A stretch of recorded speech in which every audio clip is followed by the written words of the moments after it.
एक बार एक पहाड़ की चोटी पर एक विशाल वृक्ष पर सिंधुका नाम का एक विशेष पक्षी रहता था।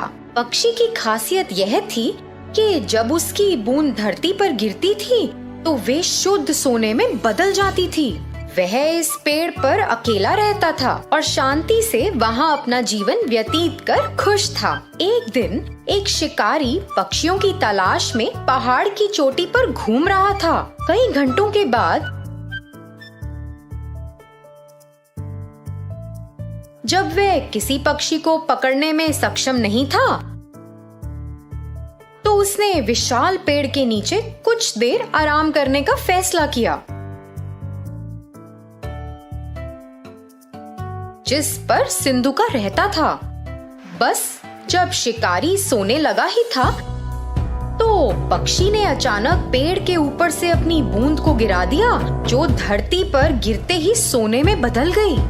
शिकारी के चेहरे के ठीक बगल में सोने का टुकड़ा गिरा और जब उसने देखा तो उसने चिड़िया की ओर देखा।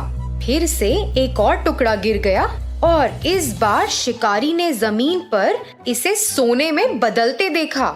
इस सब ने शिकारी को बहुत हैरान कर दिया था। शिकारी सोचने लगा, मैं कई वर्षों से पक्षियों को पकड़ रहा हूँ, लेकिन कभी भी ऐसा पक्षी नहीं देखा या यहाँ तक कि ऐसे पक्षी के बारे में सुना भी नहीं जिनकी बूंद सोने में बदल जाती है। यह निश्चित रूप से एक विशेष पक्षी है जिसे मुझे पकड़ना है। दुख की बात ये थी कि जब शिकारी ने ऐसा सोचा तो सिंधुका को उसके बारे में पता नहीं था। वह अपने पेड़ पर आराम कर रहा था और शिकारी योजना बना रहा था। शिकारी ने पेड़ पर एक जाल बहुत सावधानी से बिछा दिया जब पक्षी ध्यान नहीं दे रहा था और अंत में जाल में फंस गया। जब पक्षी जाल में फंस गया तो शिकारी ने उसे एक पिंजरे में डाल दिया और घर की ओर जाने लगा। उसी समय सिंधुका ने सोचा कि जाल पर ध्यान ना देने के लिए वह कितना लापरवाह था और इसी कारण से बेचारा पकड़ा गया। अपने घर जाते वक्त शिकारी ने सोचा, अगर मैं इस पक्षी को रखूंगा तो मैं अमीर बन जाऊंगा और सभी को संदेह होगा कि कुछ तो गड़बड़ है। किसी दिन किसी को पक्षी की सच्चाई पता चलेगी और फिर वे राजा को पक्षी के बारे में बताएंगे। फिर मुझे इसे राजा को देना होगा। लेकिन अगर मैं पक्षी को सीधे ही राजा के सामने पेश करता हूँ तो वह मुझे इस पक्षी के बदले कुछ कीमती चीज देंगे। यह मेरे लिए बेहतर काम करेगा। मैं अपना शेष जीवन राजा की दी गई वस्तु के सहारे जी सकता हूँ। योजना के अनुसार वह सीधे राजा के महल में गया और राजा को सारी बात बताई। उसने राजा को पक्षी दिखाया और राजा एक ऐसे विशेष पक्षी को देखकर बहुत खुश हुआ जिसकी बूंद सोने में बदल जाती है।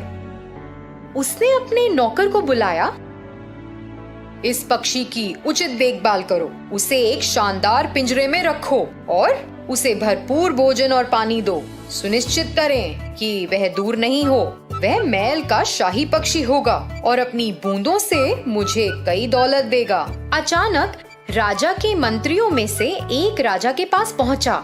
राजा जी, एक पक्षी की बूंदें सोने में कैसे बदल सकती हैं? ये तो असंभव है। आप इस राह चलते शिकारी पर कैसे भरोसा कर सकते हैं जिसे कोई ज्ञान नहीं है? मैं आपसे अनुरोध करता हूँ कि आप पिंजरे को खोलें और पक्षी को दूर जाने दें और इस शिकारी को ऐसी झूठी जानकारी देने के लिए दंडित करें। राजा ने अपने विश्वसनीय और बुद्धिमान मंत्री के शब्दों पर विचार किया और यह सच था।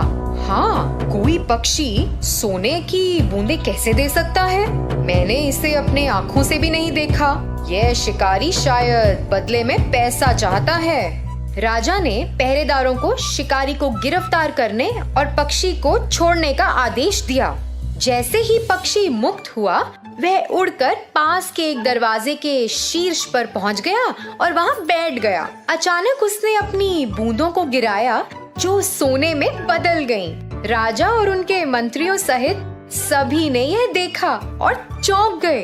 राजा को पता था कि उसने एक गलती की है और तुरंत अपने पहरेदारों को पक्षी को पकड़ने का आदेश दिया, मगर बहुत देर हो चुकी थी।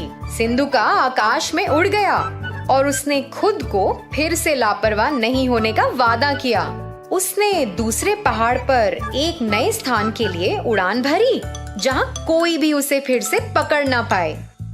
तो बच्चों, इस कहानी से हमें क्या शिक्षा मिलती है कि चाहे कुछ कितना भी असंभव लगे, हमें उसकी पूरी तरह जांच करनी चाहिए। धन्यवाद।